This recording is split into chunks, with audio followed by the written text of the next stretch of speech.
बटोरो माया, कितनी काम आएगी। मैं भी देखूं कितने तुम ले जाता है ड्राफ्ट बना के यहां से, कितने चेक बुक ले जाता है, कितना धन तुम्हारे साथ चलेगा। मुझे अफसोस इतना होता है जब इसमें से कोई चीज जाएगी नहीं। मैं सबको बोलती हूँ, एक तो कोई चीज यहां से जाएगी नहीं मेरे साथ, और दूसरा मुझे वापस यहां आना नहीं, तो मैं किसके लिए सोचूं।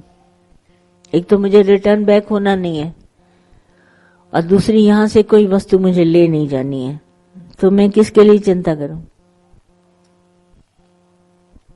तुम्ही सबको अंदर पड़ा है कि ये चलेगी माया, ये बनाए, इस साल ये करें, उस साल ये करें। मुझे तो कुछ करना नहीं। मुझे चाहिए था एक भगवान, वो मुझे गुरु मिला और भगवान मिल गया। अब क्या काम बाकी है दुनिया में। ये तो बैठी हूं तुम सबके लिए, तुम जल्दी निश्चय करो तो मैं भी चलूं। और जब तक निश्चय नहीं करोगे, दादा ने कहा जाना नहीं, करके चलो। उठो, फर्स्ट क्लास दादा का ज्ञान जाके सारी दुनिया को दो। आज दुनिया इतनी दुखी है, अंदर में रो रही है, बाहर से आंसू नहीं दिख रहे हैं, अंदर रो रही है। अकेली अकेली सारी दुनिया हो गई है, अंदर रो रही है। खा रहे हैं, पी रहे हैं, सब चल रहे हैं मुंह मखे, क्योंकि क्रीम बहुत अच्छी निकली है ना, तो मुंह पे लगाते हैं तो क्रीम चमक रही है, मुंह नहीं चमक रहा है, क्रीम चमक रही है। ये सब आर्टिफिशियल चमक रहा है। कैसे कहें कि मैं अकेला हो गया, कैसे कहें मेरा घर ऐसा हो गया, कैसे कहें बेटा मुझे छोड़ गया, बहू मुझे छोड़ गई, लड़की मुझे छोड़ गई, कैसे कहें ये लोग। ये बाहर की क्रीम चमक रही है, अंदर सब दुखी हैं। उनको जाके उठो, ज्ञान दो, उनके साथ तुम्हारे पास समय हो, उनके साथ समय बिताओ, बैठ के उनके साथ बात करो। भले अज्ञान बोलो, उसके अंदर से ज्ञान खुद ब खुद आएगा। पहले अज्ञान की बात करो, फिर ज्ञान सुनेंगे। देखो अंदर में, मौज करो अंदर की, ये दादा का ज्ञान दो तो तुमको अच्छा लगे। हमारे भजनों में इतनी ताकत है। कल परसों हमारे एक सत्संगी है, उसने बात बताई, बोला उसकी सास गई थी घूमने, उसका भी गुरु किया हुआ है, घूमने गई थी शादी वादी में, पोते की शादी है, घूम घाम के आई, शादी से आई, घबराहट हो गई, ओल्ड एज है, घबराहट हो गई, 80 साल में पहुंची। अब घबराहट, घर आई तो अपने को अनईजी, बीमार ऐसा समझने लगी। और हमारा सत्संगी इतना होशियार, उसने क्या किया, उसने कहा माता जी कुछ नहीं तुमको हुआ है, तुम गिर भी गई एयरपोर्ट पे तो क्या हो गया, दर्द चला जाएगा गोलियों से। उसको गोदी में उसका सर लेटा के उसको 2 भजन सुनाए, उठ करके खड़ी हो गई, कहती तुम्हारे भजन ने मुझे जान डाल दी। ये देखो बहू, हमारे सत्संग की बहू, ज्ञान दादा का जिसने लिया है उसने सांस में जान डाल दी। ऐसे थोड़ी ना अज्ञानी बहू सांस निकाल दे, बहू का, सास का, बोला सांस लेटी, उसका सांस निकाल दिया। और हमारे सत्संग की बहू ने सांस डाल दिया। ये देखो दादा का ज्ञान, प्रत्यक्ष तुमको मिसाल में बताती हूँ। जिसने ज्ञान लिया है उन्होंने इस तरह से एक एक के अंदर ज्ञान फूका है। 2 भजन क्या सुनाए, उठ के खड़ी हो गई, बोलने लगी मैं बिल्कुल ठीक हूँ। दूसरे दिन कहती है बहू अच्छा तुमने ज्ञान सुनाया मुझे और भजन सुनाया, मैं तुम्हारे भजन से जाग गई। माना कहीं तो ताकत है ना हमारे ज्ञान में। मैं प्रत्यक्ष मिसाल बताती हूँ आपको, लिविंग एग्जाम्पल मेरे पास है। मैं मुर्दा एग्जाम्पल पे बात नहीं करती, लिविंग हमारे पास है। ये ज्ञान की इतनी ताकत है, और शक्ति से खड़ा कर दो सबको। वचनों में बड़ी ताकत है, और ये वचन जाके सबको बांटो। पर समय नहीं तुम्हारे पास, कहाँ बांटेगा। खुद के खाने का तो समय नहीं, जो खाने के लिए समय नहीं निकाल सकता, बाकी फिर क्या है। सारा दिन समय दे दिया माया को। माया में क्या मिला तुमको, पूछो अपने आप से, क्या दिया तुम्हारे को इस दुनिया ने। जिस दुनिया के पीछे तुमने भगवान गवा दिया। कितना सौदा किया, क्या सौदा खूब किया तुमने। बाजार में खड़े होके भगवान के खातिर दुनिया पकड़ी और दुनिया न चाले साथ। तभी उसने बोला पाहे कुहाड़ा मारिया गाफिल अपने हाथ। अपने हाथ से तुमने पैरों पर कुल्हाड़ी मार दी, खुद मारी कुल्हाड़ी। पाहे कुहाड़ा मारिया गाफिल अपने हाथ। दुनिया खातिर दीन गवाया, अरे इस दुनिया के लिए आज आप सब बैठे हैं मेरे साथ, सच बताइए दुनिया के लिए भगवान गवा रहे हैं कि नहीं? दुनिया साथ आएगी तुमको, चलेगी तुम्हारे साथ? दुनिया खातिर दीन गवाया और पाहे कुहाड़ा मारिया अपने, गाफिल अपने आप इतने इग्नोर हो गए, इग्नोरेंस।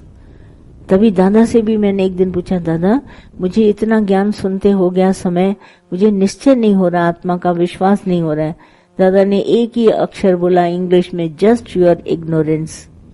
मैं ऐसी जाग गई कि मेरी लापरवाही है, मुझे मेरी गलती पता चले तो मैं अपनी गलती को तो फौरन सुधारूंगी, तुम लापरवाह है। फिर तो मैंने बहुत अंदर में सोचा कैसे लापरवाह, सवाल पूछे दादा से, बोला लापरवाह है तुम, जान कर अनजान है। जानती है भगवान है तुम, भगवान है सब जगह, ये भी जानती है, फिर भी देख रही है उल्टा सीधा, रागी द्वेषी में आ रही है, तुम्हारी भटक रही हैं वृत्तियां। बोला जस्ट योर इग्नोरेंस, तुमको पता है भगवान है, तुम्हें मालूम है यहां से जाओगी कुछ नहीं ले जाओगी, तुम्हें पता है यहाँ जो लोग बैठे तुम्हें मदद नहीं करेंगे, तुम्हें अकेले करना है सब कुछ, पुरुषार्थी नहीं बनती है, तुम जानबूझ के बैठी उनके साथ दिल लगा के। ये तुम्हारी आसक्ति घर वालों से, ये पदार्थों से, ये इससे उससे, सब खुल के दादा ने बताया। तब मैंने पकड़ी, सच्ची बात है ये आसक्ति भटका रही है। वीत राग जिसको कहते हैं, ये राग है पर ऐसा राग जो मेरी जान ले रहा है, ऐसी आसक्ति। और कुछ नहीं मिलता इसे, बात को जान जाने के बाद। फिर दादा ने बोला नो द ट्रुथ, तुम सच को पहचानो। सच क्या है? सच एक परमात्मा, आत्मा, ब्रह्म, सब, इसको जानो। बोला उसका रिफ्लेक्शन है, नो द ट्रुथ। जैसे जैसे सच को पहचानेगी सच तुम्हें स्वतंत्र करेगा, माया तुम्हारी कटेगी सच को जानने से, आसक्ति तुम्हारी कटेगी सच को जानने से। शरीर तो इसका जाएगा, जिस शरीर से मैं प्यार करता हूं वो शरीर जाएगा, जिस शरीर को समझता हूं ये मेरा है ये भी जाएगा, सब जाएगा। आसक्ति को अंदर में दर्शाया, खोल करके देखो ये अटैचमेंट क्या होती है। तभी साफ सुथरा बोला ये काम करने के लिए मिला है, कलम लिखने के लिए मिला, लिख के कलम अपने स्टैंड में चला जाएगा। काम, हर चीज काम करने के लिए। चश्मा पहनते हैं, काम निकाला, चश्मा उसमें, चप्पल पहनते हैं, काम निकाला, चप्पल अपने, सब जगह सब काम निकालने के लिए। इनसे काम निकालो और चलो सीधे। हम लोग खुप करके वहीं खड़े हो गए, फिर ये न करें, फिर वो न करें, फिर फलानी बात न करें, सब करो मगर टेम्पररी है, पर ऐसे नहीं अटैच हो जाओ। तभी एक ही दादा ने बोला संगत। संगत के ऊपर दादा बहुत सत्संग करते थे। साध संगत, साध माना जो कंट्रोल में है उसका संगत करो, साध संगत। जिन साध संगत खूब करी, तिन और का संग किया न किया। बोला जगत के संग करोगे अटैचमेंट बढ़ेगी, साध संगत करोगे अपने आप ही तुम्हारे को बात समझ में आ जाएगी, सच्चाई को पहचानोगे। कुछ नहीं किया, फिर तो उठा के सिर्फ संगत करी, संगत से अपने आप रंग लग गया। धीरे धीरे करके सब वो मन की बातें ऐसे गई जैसे कभी थी ही नहीं, पता ही नहीं चला यह ज्ञान कहाँ गया, ज्ञान कैसे हो गया। रोशनी ऐसी ज्ञान के अंदर आई कि हमेशा के लिए उतर गए।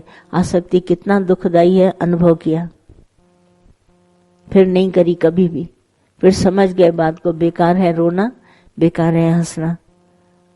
आंसुओं से मुंह धोने से अच्छा है जल से मुंह धो के उज्जवल कर लो अपनी आंखों को। तभी बात को समझने के बाद उलझे नहीं फिर कभी भी दुनिया में। जगत का स्वरूप ऐसा बताया, जगत कैसा है देखने में सच्चा लगता है मगर है नहीं, इल्यूजन है। सिर्फ बुद्धि तुम्हारे को दिखा रही है जगत।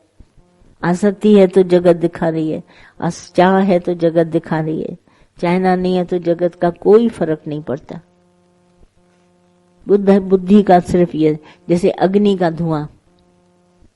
भगवान श्री कृष्ण ने बड़ी अच्छी बात बोली, बोला हर कर्म में कोई ना कोई दोष होता ही होता है।